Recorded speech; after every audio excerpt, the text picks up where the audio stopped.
last couple months. What's your early thoughts about the team and maybe your early thoughts about the freshmen?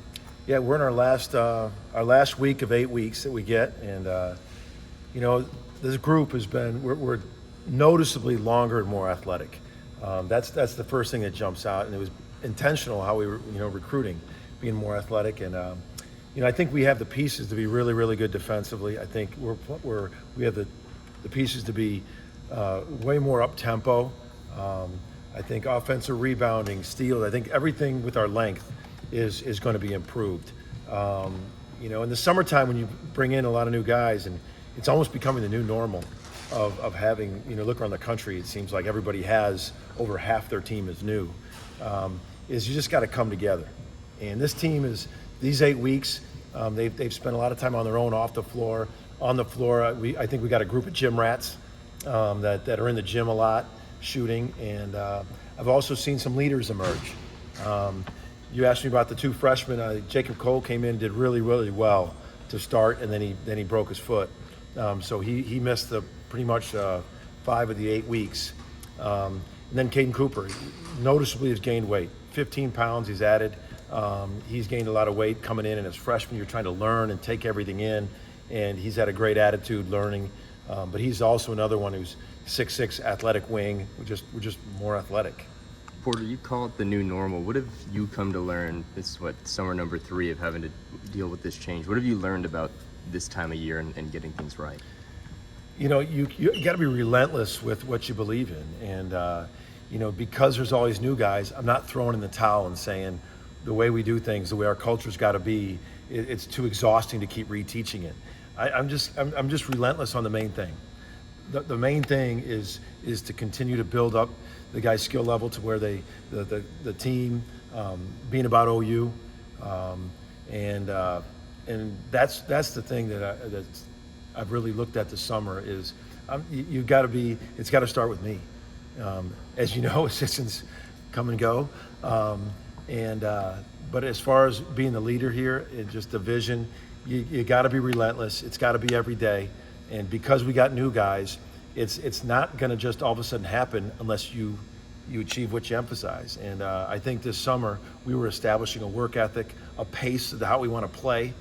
I really look at this faster pace, but that's the new normal. Is I don't want it to be where it has to be all new guys, that you get retention, and we had a couple guys that we didn't retain. We've got to get this to the point where there's a lot that goes involved to retaining players these days, as we all know. These guys this summer, it's been one of effort, togetherness, and just setting the tone for how hard we're going to play. Porter, you mentioned a couple times just the emphasis on wanting to play more up tempo, wanting to get more athletic. Maybe when did that start to become the primary focus for this offseason? Maybe how do some of these new guys kind of fit into that idea? Well, I just thought we were not athletic, and it's been, I thought our last 2 recruiting classes of freshmen, we've had back-to-back years of top 100 kids. That's been a positive. And I think those freshmen like Otega and Milos, it was key to retain those guys. Ended up starting them, and they're longer, more athletic. So it started back, that was really my first freshman class. Caden Cooper, Jacob Cole, longer, more athletic. And then we were able to do better in the portal this offseason with identifying, being able to recruit some guys. And I think that was noticeable too. But just, when you have the number 2 ranked schedule, when you have 26 quad 1 and 2 games, that's like the most of anybody in the country. You're playing the best of the best. You need to have some length and athleticism to counter a lot of that. I still don't want to walk away from skill. I think we got a good blend of skilled guys too. But everything from offensive rebounding, getting extra possessions in this league, to getting some easier baskets in transition is something I really, being here 2 years, that we have to do it. But I think our ability to do better in the portal helped, and our 2 freshman classes has been that way. Our freshman classes has been key to that. You once again, you lose an assistant coach. At least it's not right before the season this time. This is going to give you a little more time to find one, right? Yeah. No, it's part of it. I really feel like I hire really good. I've had some good assistants. Well, they're going to good places. Eight of my former assistants are current D1 head coaches, and for Emmanuel to get an opportunity, we lost KT to Duke, David Patrick to a head coaching job, and now KT to Kentucky, and then E just went to Duke. So, very, very hard to lose assistants. My first staff, but they've moved on. That means you've hired good guys, and I'll do it again. I know Armand Gates has been with me. He's been great this summer. Ryan Humphreys got a year under his belt with me. He's been great. So we'll continue to get someone in here again.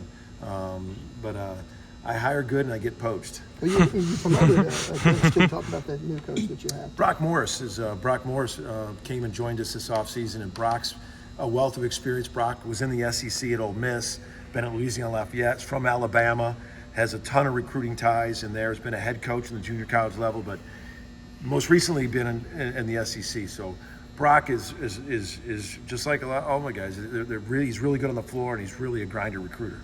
Does this time of year give you the opportunity, if you'd like, to fill that spot that's open now? Oh yeah, I'm definitely going to fill it. I mean, I wish you guys could see my phone. It's already beat 25 times since I guys.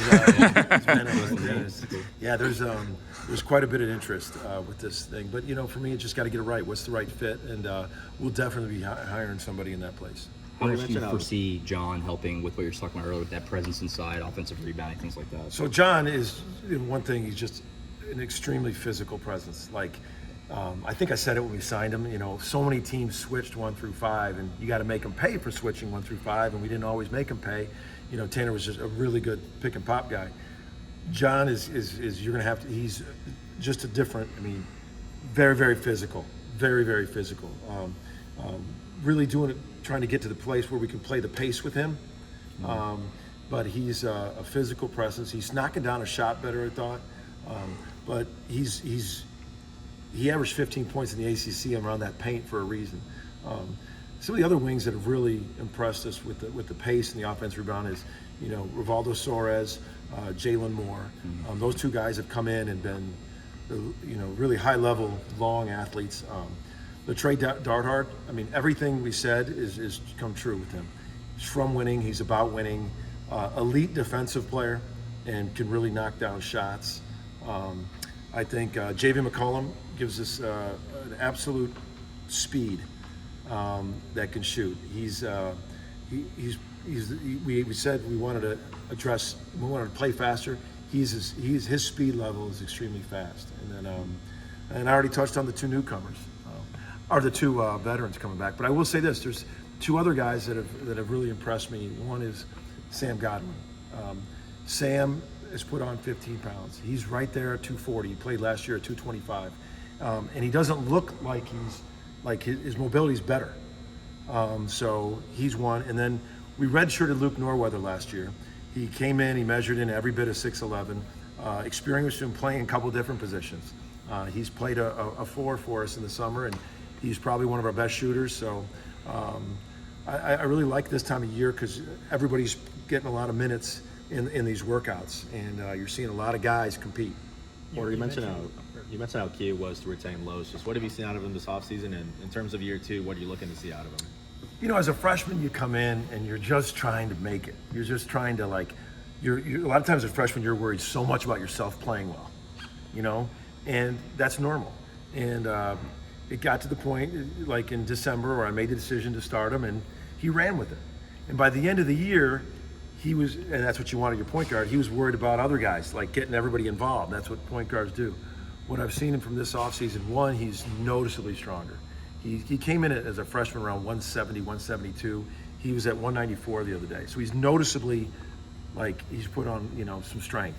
But he's more of, the leadership role, taking in and trying to make other guys better, making sure practices are good, making sure everybody's doing what they're supposed to be doing. So that vocal. I want him to be more aggressive scoring the ball.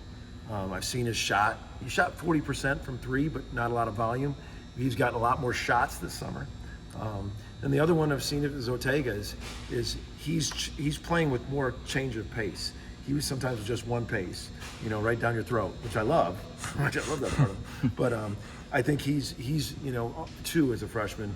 Now he's been through it, kind of get some things, and both those guys have been key in the summer work. How's he shooting the ball? You said you wanted to work with him in the shot a little bit. He's shooting good.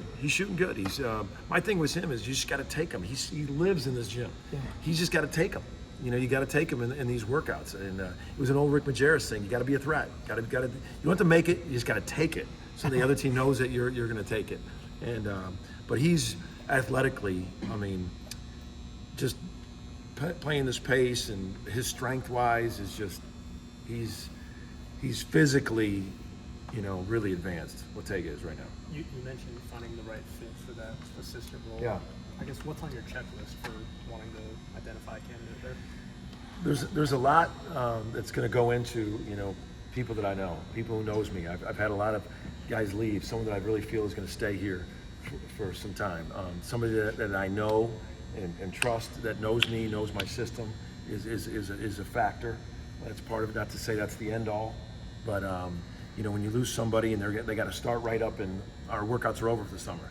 So it's someone that has been, that knows what we're doing, knows what my system, and I've got some guys targeted, but yeah, it's tough to lose in this, especially your associate head coach, who all summer you were doing the workouts with, to lose him at this time of year. But and that just shows you a lot about Emmanuel. He was, I knew when I hired him. I had him at Loyola, very good off, on the court, and I thought his next step was going to be a head coach, but this was an opportunity he felt he couldn't pass up. And but there's some things, getting an assistant coach is late. Our workouts are done, our roster is set.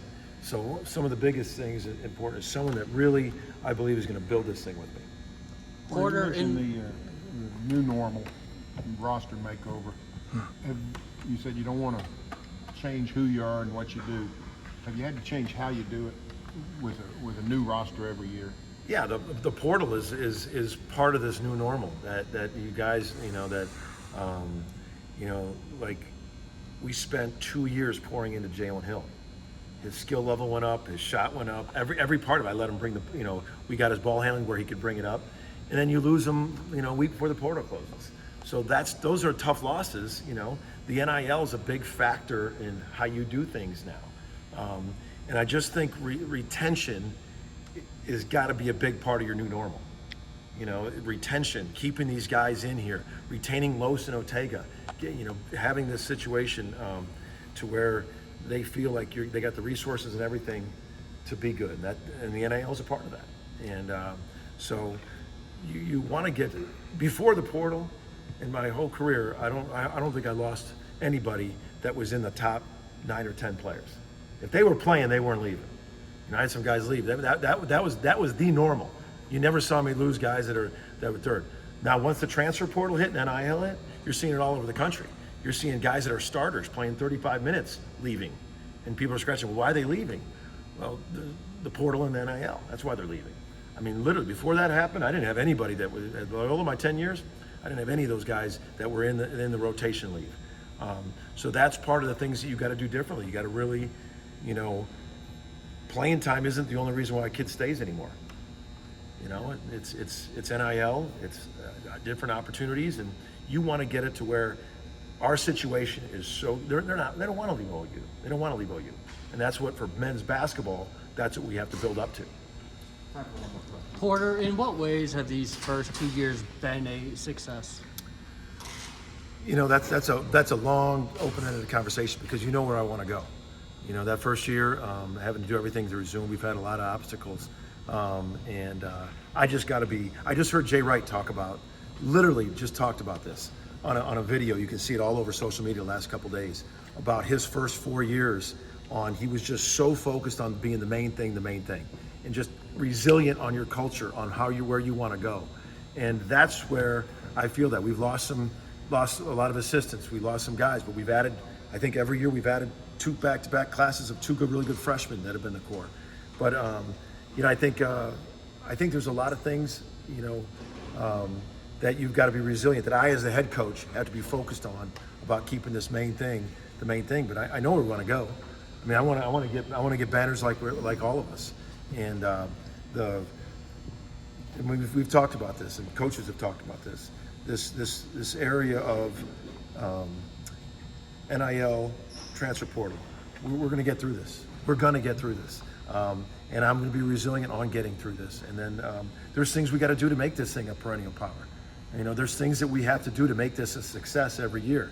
Let's continue to do that part of it. The arena's a piece. This atmosphere is a piece in it. Are we going to have a top 20 caliber atmosphere every year? That has to do with facilities, the atmosphere, and all this. There's a lot of things that we're pushing behind the scenes that are little successes along the way. But I know where we want to go with this thing, and there's no one who's fighting harder and believes in it more than me every single day. Thanks, Porter.